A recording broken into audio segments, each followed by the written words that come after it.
Welcome back to the Self Trust Solution Podcast. Today's episode is a powerful conversation about self trust under pressure, personal, professional, and emotional. I'm Dawn Lede. I'm the self trust coach and host of the Self Trust Solution Podcast. And today I'm joined by Sarah Michelle Boes, a nurse practitioner, educator, and founder who built a 7-figure business in under 1 year, but not without walking through fear, exhaustion, and a defining leap of self trust.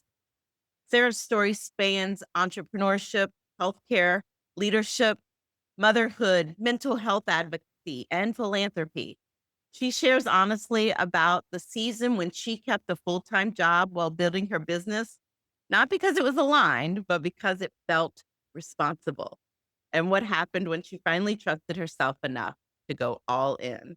This conversation is a reminder that self trust doesn't come from certainty or even safety. It comes from believing you can handle what comes next. Welcome, Sarah.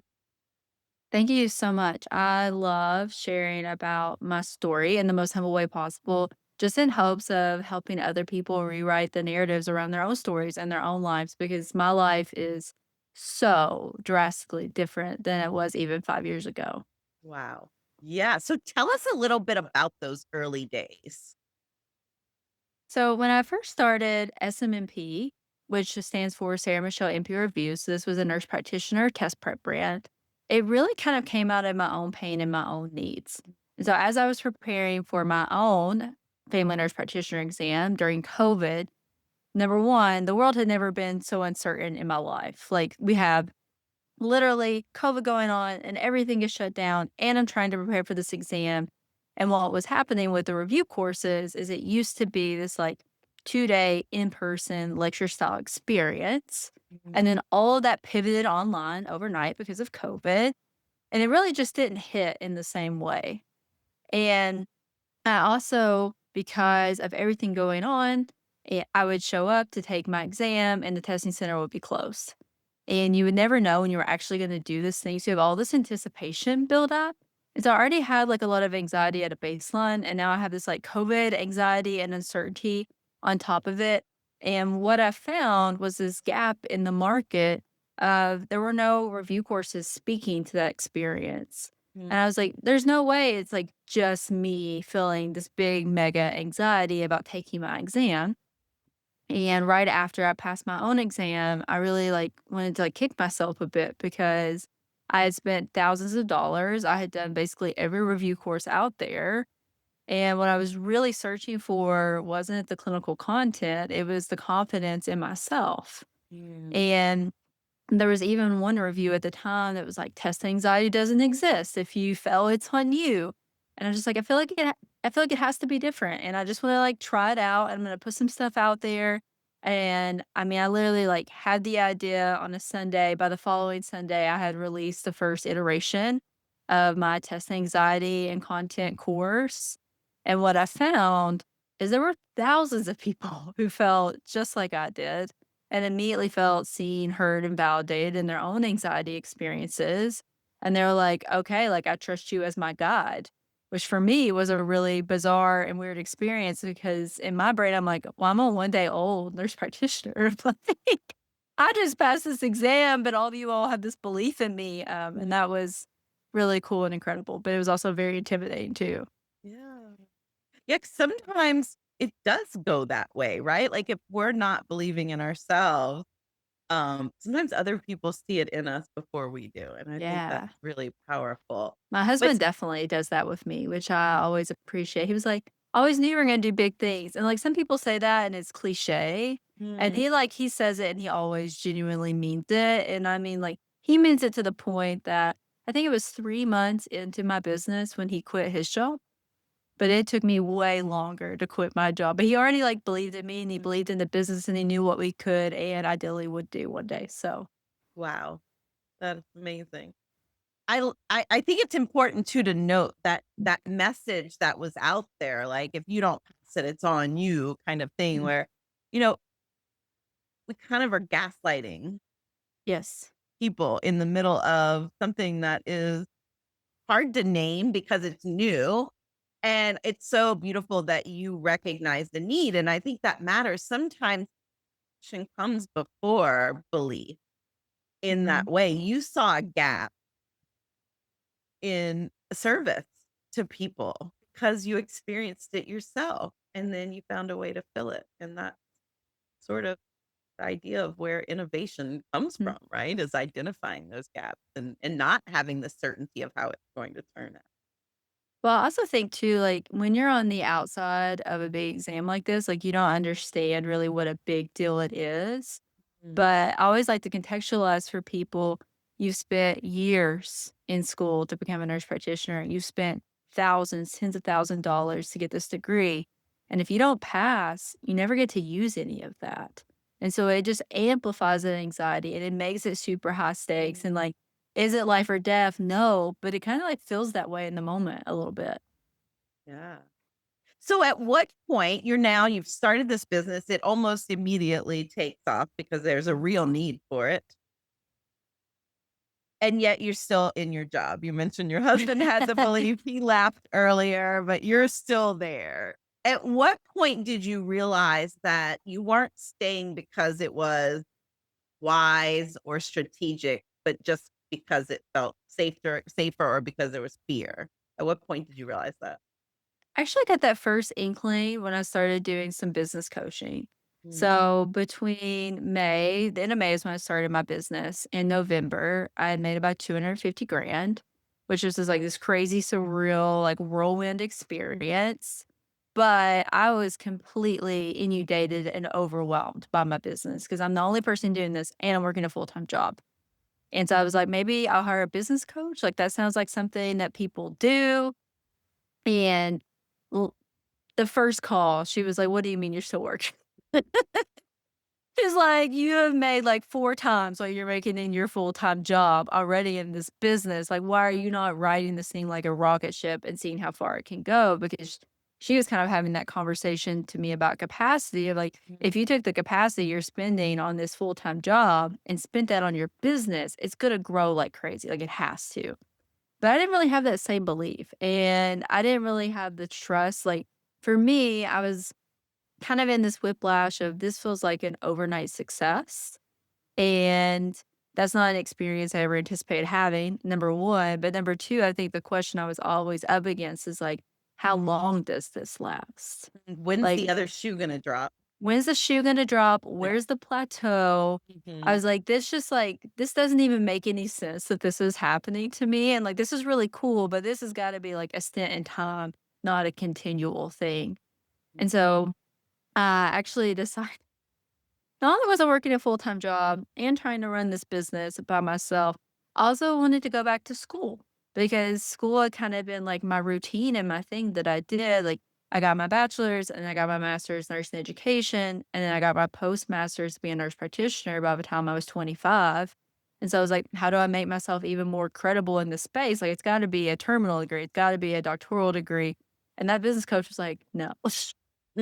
She's like, "I don't tell people no, but, like, what are you doing? Like, imagine how much capacity that's gonna take as well." Mm, And ultimately, I made an arbitrary goal in my brain. I was like, "When I hit $1,000,000, I can quit my full-time job." Like, that's how I know when this is legitimate. mm, I had no idea that was gonna happen at, like, month 7, month 8. And what I realized in that experience, I hit the $1,000,000 and I have this like incredible moment of like success and belief in myself and trust and all these things. But what it actually ended up becoming was just a moving goalpost. Cause like, what about if I hit 1.5? Then I quit my job.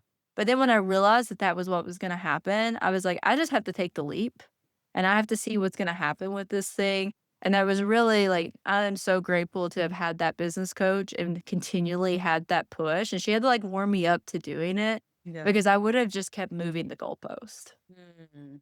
Yeah, there becomes often we think that we have to learn how to move through and support ourselves through the low or quote unquote negative emotions. But we don't recognize that some of these really great things that happen that bring up emotions that also don't feel comfortable. It's weird. Success, if it's not something you're used to in that level, at that level, is going to feel uncomfortable and it feels like you have to protect against it in a way. Yes, without a doubt, Well, and that sounds so it counterintuitive. does, but it's true. Mhm, but it happens over and over, like, I know it's not just me, but it felt like a just me thing in that moment. Yes, and what can happen is people start to judge themselves as if they're doing it wrong or that other shoe is gonna drop any moment. You start to look for problems where there aren't necessary any. And often as women, especially, we point the finger at ourselves, like we're the problem. We are the reason why this doesn't feel safe or comfortable. And the truth is it's just different. It just is Yep, different, and you're increasing your capacity for that next level. You're expanding your edges, and exactly what you did, and of course and it it's was just happening uncomfortable. so fast. Yeah. So of course it's uncomfortable. So you said your business exploded once you went all in. So what changed internally for you that allowed that growth to happen? I think number 1, in the coaching itself, I was just rewriting a whole ton of narratives all at once. Like, I grew up in really rural Eastern Kentucky. I had a lot of ideas about money. And, for me, I grew up in a house where money was scarce and money was inherently bad. And so, reworking, trying to get to a more neutral place with money was huge for me to have that capacity and to grow my capacity to grow my business. But I think the most pivotal thing was having enough trust in myself to trust other people. I'm Mhm. like, I can't be a one woman show and build a rocket ship. Like, I have to have helping hands. And I'll be honest, like, the first couple of employees that I hired, like, God love them. I'm sure I was like a terrible micromanager, but this is like my golden egg and my business baby. And like, obviously, it means a lot to me and my life and my family's life. But really expanding myself in a way that I could begin to even try to delegate was huge. Mhm. And by delegating and by giving myself some more space, that really, that was what drove us to grow to a point that we were able to go through an acquisition so quickly. Mm, yeah. How did you manage that releasing of that delegating? It was a constant negotiation for me. Mm, I think yeah. in the beginning, it was very much like a check behind kind of process, but then you kinda figure out who are your all-star humans, like, who do I need to check behind and who can I really inherently trust, and I was so fortunate because actually the second person I hired, she was a nurse practitioner to help me, like, teach courses and create content and all that, but we had went to nursing school together. Mm, And so I had already had, like, a built-in rapport with her, even though, like, we hadn't spoken in a couple of years, we had kind of reconnected in the preparing for the exam process. But to have someone that you, like, know you can rely on and count on and, like, really know that because you spent time with them in person, and ironically, I always think about she actually so we went to the same college, obviously, because we went to the same nursing school, but she was from California. This college is in Kentucky.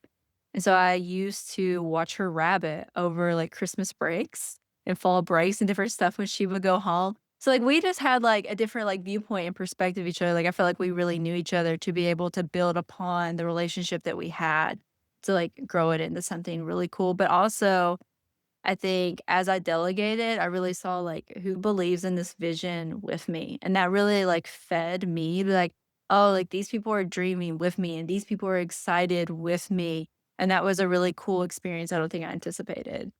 yes, I love that. What a great question to ask as an entrepreneur. Who believes in this vision with me to find your people, your tribe that are gonna work with you, especially in those early days when it's so it probably feels pretty precious, your business at that It's point. so precious. I mean, it really, like, it's I compare it to, like, having a baby, and Yeah. I feel like I can, like, justifiably say that because I have a 3.5-year-old. But I think, the other thing is too that I haven't really hit on yet. I've kind of talked about the inside of my business, but on the outside of my business, I felt kind of lonely for a bit because, like, who else around me is going through a whiplash experience like this? I don't know any other entrepreneurs. Like, this is like a completely new experience. And so I leaned into a couple of female entrepreneurship groups, and that was really cool and really eye opening for me. And honestly, it gave me so much confidence in myself that I wouldn't have anticipated getting. because I think I'm showing up and, like, I'm the underdog and, like, everybody else has this all figured out, and then I show up and I was actually I'm thinking about one group in particular, but I was one of the top earners in the room, but I never, like, would have anticipated that. Mm. And everybody's like, "Okay, like, what kinda emails are you doing, or what's your digital marketing campaign?" I was like, "I've actually never sent an email." I was like, "All of my sales are word of mouth, like, we do organic marketing," and everybody's looking at me like I have 5 heads. And I'm like, "Okay, like, I've got some things to learn, yes, but it's cool that I've built this kind of in my own way and have this success too." Like, that was really like, it really built me up. Yeah. I think it's the best way to build success is doing it your way. There's a lot of tactics and ways to do it, So infinite many. number of ways, and yet the one that's gonna work is the one that you can get behind and do, and you've proven that. So good. How do you, when it comes to being in these rooms, when it comes to, managing maybe some of that isolation of, doing it on your own in the beginning, how would you personally distinguish between, like, taking care of yourself and taking care of the business? I think for me, a lot of taking care of myself. So I think maybe the thing that we haven't really hit on as much is really the premise of my business was truly managing your mental health Mhm, to better pass the exam and to have better success. And so for me, like the journey of taking care of myself is taking care of my mental health and making sure that I'm very routine and I'm very regular about that. And I have all of my different avenues covered. And then if I'm feeling good and I'm on track, then my business is going to be successful as a result. And I think coaching was really pivotal in that too. Obviously, I have therapy and different modalities that I do to manage my mental health and my anxiety because I actually didn't know them, but I have obsessive compulsive disorder. And so I have like some routine things that I have to do to manage my brain, mhm, but coaching was really phenomenal in helping me manage my brain and kind of my thought processes, and obviously, it couldn't be the one-stop fix, like, I have a mental health disorder that definitely played into that, but the better I felt, the better my team felt as a result, and the more that we could ultimately play the game, essentially. yeah. I mean, what's beautiful about that is that you walk the talk, right? You're actually doing the work that you share. I think that it makes it even more meaningful and powerful. You mentioned that you have a daughter, Mhm. and I saw you have your book behind you, Oh, yeah. and so your daughter's name is Meadow, right? It is, yes. Yeah, and you said that her journey has deeply shaped your life and work as well. Tell us a little bit about that. Yeah, so long story short, I kinda made this, like, ultimate leap of faith in myself by selling my business, and I say that because everyone around me was like, "Don't sell." Mm, And I was like, "You know, I'm getting bored." And I know about myself, like, when I'm getting bored, I've gotta, like, figure something else out. But it wasn't just that I was bored.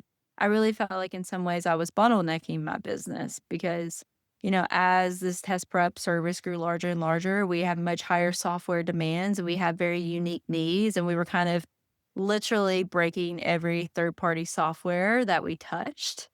And I was like, you know what? I think like it's time to sell, and in selling, and, it actually provides a lot of security to me and my family that we wouldn't otherwise have access to, and that's really important to me. Like, I don't want this to be an overnight success and then it's done a year from now. Like, I wanna make this long-standing and also my legacy as well. However, it was kind of a weird conversation to sell my business because it's my name and my face. Like, it's literally called Sarah Michelle MP Reviews. And so that's a huge leap of faith that someone else is going to take over your name and your legacy and do it in the way that you would want it done. But I knew it was the right decision for me and my family. And I very much like, I live a life with no regrets. So I have no regrets in selling my business. And it felt so divinely timed for me to go through an acquisition because I finalized the sale of my business the 2nd week of June in 2022, and just 3 weeks later, I was 36 weeks pregnant, and we found out that my daughter Meadow was gonna have 4 heart defects. mm, And so everything that we envisioned about being first-time parents and a maternity leave and all these things and all these dreams kinda, like, went out the window in an instant, and ultimately, she went on to have her first heart surgery at 6 days old, and then she had another round. I mean, she ended up having 6 surgeries total by the time she was 5 months old, and so we kinda really went through the ringer in the first part of her life, and, you know, my business has been acquired, and I kind of decided to go the entrepreneur to employee route, so I kind of, like, took on this C-suite role and had these dreams of what that was gonna look like. But even when I came back to work, I was feeling, like, really called towards advocacy, and I kept, like, thinking to myself, like, "I think I sold at this time." I don't know, like, who knew this was coming, but for Meadow to be sick, I think I'm in this perfect position to do advocacy work because I have the medical expertise. I have one of the ultimate beautiful resources in life, which is time and money, and most people don't have access to that, and I'm, like, forever grateful to that for the sale of my business. But I also have this personal story, and we hope that when Meadow has her next open heart surgery in the next couple of years, it could ideally be her last one, and that is directly a result of advocacy work. Because before she was born, and she's only 3.5, they said that she would have at least 4, 5, 6 open heart surgeries throughout her life. So the idea of one more is really cool, and we hope that's the case. I mean, no guarantees, but um, as a result, I've started writing children's books about heart defects, and I do so much advocacy work, and I'm a part of so many nonprofits. And I spend a couple of weeks a year up in Washington, D.C., doing some lobbying, and it's been a really cool turn of events for me to kind of turn on my entrepreneurial brain into how advocacy works and how nonprofits work. It's a very different specter and sphere, but I'm learning all the time. Yes. It is so interesting, right? How life takes you in directions that you don't No idea. anticipate, and yet every part of your journey was preparing you for the next. Yeah, little breadcrumbs. You just can't see it till you look back. It's funny That's how that right. works. I'm like, "I wish I could see my breadcrumbs today." Like, Right? What's one thing that you wish now that you have been in both in gosh, so many sectors, right? And from being, student to mm, entrepreneur, employee, and advocate and author. What's one thing that you wish more high achieving women, if we want to call it that, understood about self trust? I think when it comes to self-trust, I think it's so hard. I think even through, like, business coaching and the things that I did in the beginning, I was still looking outside of myself for that trust. But remembering, like, self is literally in the name. Like, it is a feeling that you have to decide for yourself.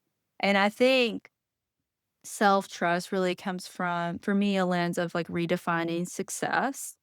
For a long time, I thought success was some sort of, like, business metric or goal or selling my business or whatever, but as we talked about, the goalposts will continue to move. Like, you'll sell the business and you're like, "Okay, what's next?"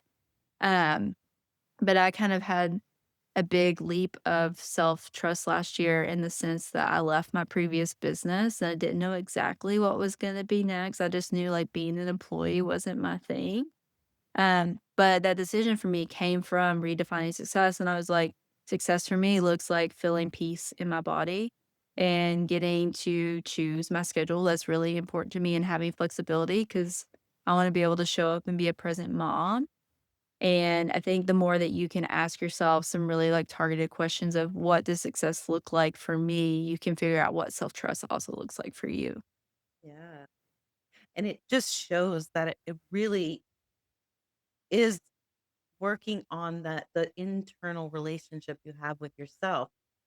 There's nothing wrong with seeking outside opinions and, validations or input by any means, but when we're seeking that to silence our own wisdom and intuition, that's when we're outsourcing our trust, and it's really more powerful when we can trust ourselves. Then when we reach out for support and validation and input, Mm, it really is much richer. It's supporting you instead of replacing you or for sure. silencing you. Yeah. Yeah. It's so good.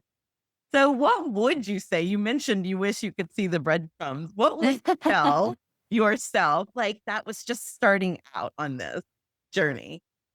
Oh, man. I mean, I think if I were just starting out, I would be like, "Go ham."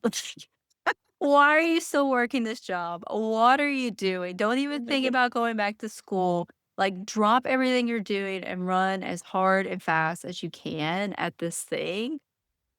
But I think to anyone out there listening, like, when you have an idea, so when I, like, had the idea to do my review course, like, I had the idea and I was like, "Oh, this is, like, a cool idea." And then it kept, like, nagging me and bugging me. And, some people can just, like, like, they saw and sat down, they like, "I got other stuff to do." I think, like, if you have something bugging you, you should listen to it.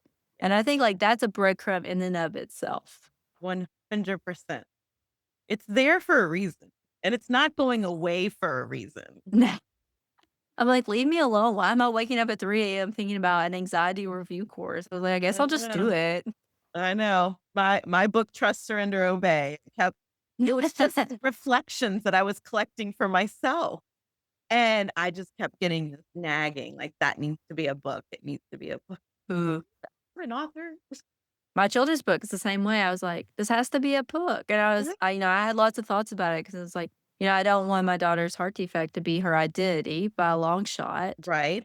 But a lot of what this story is repainting the narrative of, heart defects are the most common birth defects. There's thousands of children out there living with them, Yeah. but they can do anything and they can be anything. And what does that look like? I mean, it's so true, and our objections to things, I love that we're talking about this because our objections to that, it's such a good example. My objection to the book, your objection, like, thinking, that you didn't want that to be our identity.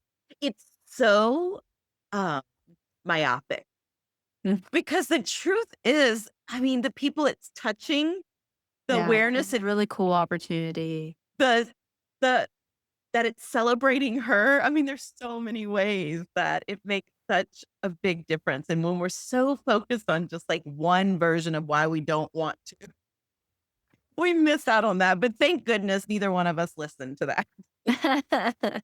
Well, I also think too, just reflecting a little bit more, I wish I could like tell myself then how many lives this would touch. Like not only in the lives of my students, but we've been able to do some really cool and incredible philanthropy work as a result of selling our business that I never would have access to otherwise. And it is really cool to like want to make a change in the world and be able to do that. Incredible.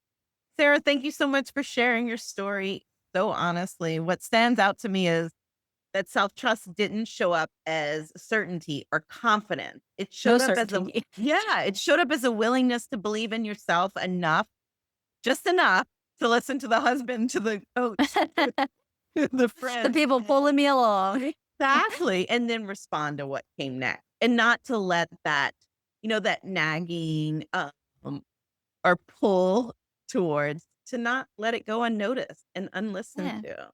Yeah, so if you're listening and you found yourself in this conversation, especially in that space between fear and possibility, I want you to know that you are not alone and you're not behind. You're often much closer than you think. It might be just one breadcrumb away. So to connect with Sarah, go visit her podcast, Real Deal Nurse Practitioner Club. You can find her on Instagram at Sarah Michelle NP and on LinkedIn at Sarah Michelle. And we'll have all those links in the show notes. And if you have a self trust story to share, I'd love to hear it. And if you're ready to create your own, I'd love to help you claim it. You can visit theselftrustcoach.com or click the links in the show notes for details. And of course, make sure you're subscribed so you don't miss more incredible stories like this one. Sarah, thank you so much.